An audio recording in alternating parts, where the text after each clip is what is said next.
too high. This is Graham Douglas from The Graham Show. You may know her from the hit movies 16 Candles, The Breakfast Club, and Pretty in Pink. But Molly Ringwald is also a celebrated author and jazz singer. I recently sat down with Molly to talk about her cabaret engagement at New York City's 54 Below and about what inspires her career as an actress that spanned more than 40 of her 44 years. What keeps you inspired and motivated to continue performing in this business?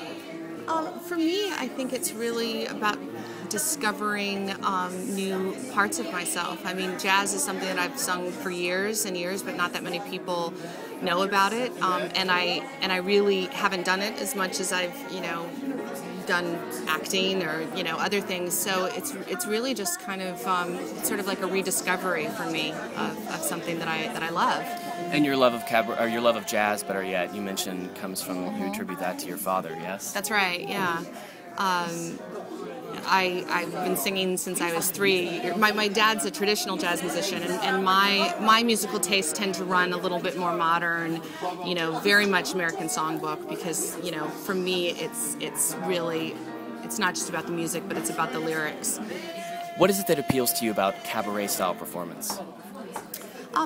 There's an intimacy that I really like, and a connection with the audience that I think is sort of a natural fit for an actor or an actress.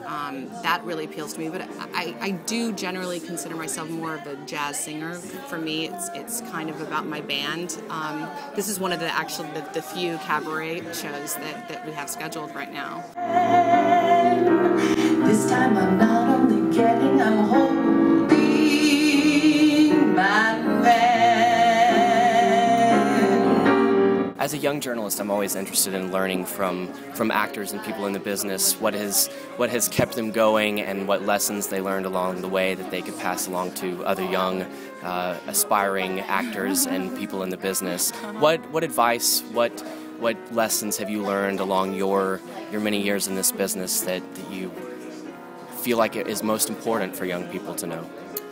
I really think that the best advice that I was given is just don't stop. I think that's the hard. It's a really hard business. There's so much rejection. There's, your ego really, you get praised and then you get destroyed, and there's a lot that you have to go through. And I think if you really want to succeed, you have to be in it for the long haul and realize that everybody's career is going to go through phases, and you have to really, I think, really want it and just be committed to it.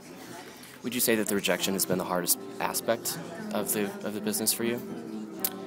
Yeah, I think that's probably, emotionally that's hard. It's also, I started so young. I was watching Jodie Foster on the Golden Globe Awards, and I thought, that's kind of like me. I mean, I was the same age when I started too, and it's hard to go through, and the lack of privacy, I think, is a hard thing. I think if I had known that what that was like, I don't know that I necessarily would have chosen to do what I do. I think when you're a kid, that stuff doesn't affect you in the same way. But now I'm an adult and I'm a mother, and I don't want my kids to have to go through that. So it's a lot to weigh. There's good and there's bad in it. But I think I've been doing it for this long. I think I'm pretty much in it for the long haul. Thank you so much for your time. We look forward to your performance here at 54 Below. Thank you very much.